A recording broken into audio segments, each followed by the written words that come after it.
الرحمن الرحیم السلام علیکم ورحمۃ اللہ وبرکاتہ۔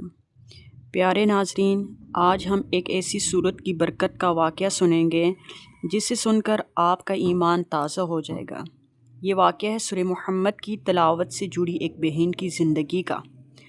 کہا جاتا ہے قرآن کی ہر صورت اپنے اندر خاص روحانی تاثیر رکھتی ہے، اور بعض بزرگوں کے تجربات میں آیا ہے کہ جو شخص پابندی سے اللہ کے کلام کو پڑھتا ہے، اللہ اس کی دعاؤں کو قبول فرماتا ہے۔ مگر یاد رکھیں، قبولیت صرف اللہ کے حکم اور حکمت سے ہوتی ہے۔ ایک نیک دل بہن تھی جو اولاد کی خواہش رکھتی تھی۔ اس نے بہت دعائیں کی، نوافل پڑھے اور اللہ سے رو رو کر مانگا۔ ایک دن اسے کسی عالمہ نے مشورہ دیا کہ وہ روزانہ فجر کی نماز کے بعد ایک مرتبہ سورہ محمد پڑھ کر اللہ سے دعا مانگا کرے۔ اس بہن نے اس عمل کو معمول بنا لیا۔ نہ اس نے دن چھوڑا، نہ سستی کی، نہ شک کیا۔ ہر فجر کے بعد وہ باوضو بیٹھتی، ادب سے پڑھتی اور ہاتھ اٹھا کر کہتی، یا اللہ مجھے نیک اولاد عطا فرما، رب ہب لی من الصالحین، رب ہب لی من لدنک ولیہ واجعلہ رب رضیہ، رب ہب لی من لدنک ذریۃ طیبہ انک انت السمیع الدعاء کہتی۔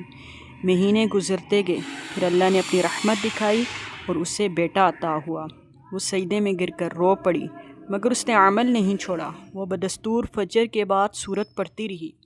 وقت گزرتا گیا اور اللہ نے اسے صرف ایک نہیں بلکہ 4 بیٹے عطا فرمائے، اور حیرت کی بات یہ ہے کہ اس کے چاروں بیٹے بڑے ہو کر حافظ قرآن بنے۔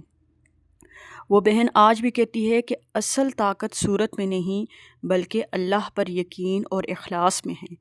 میں نے یقین کے ساتھ پڑھا اور اللہ نے اپنی شان کے مطابق عطا کیا۔ پیارے ناظرین، یہ واقعہ ہمیں یہ سبق دیتا ہے کہ قرآن سے تعلق زندگی بدل دیتا ہے۔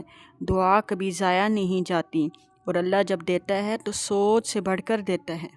اگر آپ بھی کسی حاجت کی خواہش کے لیے دعا کر رہے ہیں تو قرآن کو اپنا ساتھی بنا لیں، مگر ہمیشہ یاد رکھیں قبولیت کا اختیار صرف اللہ کے پاس ہے۔ وہی بہتر جانتا ہے ہمارے لیے کیا بہتر ہے۔ آخر میں گزارش ہے، اگر ویڈیو اچھی لگے تو لائک کریں، شیئر کریں اور چینل کو سبسکرائب کریں تاکہ مزید ایمان افروز واقعات آپ تک پہنچتے رہیں، اور کمنٹس میں لازمی بتائیے کہ آپ کو مزید کس ٹاپک پر ویڈیو چاہیے۔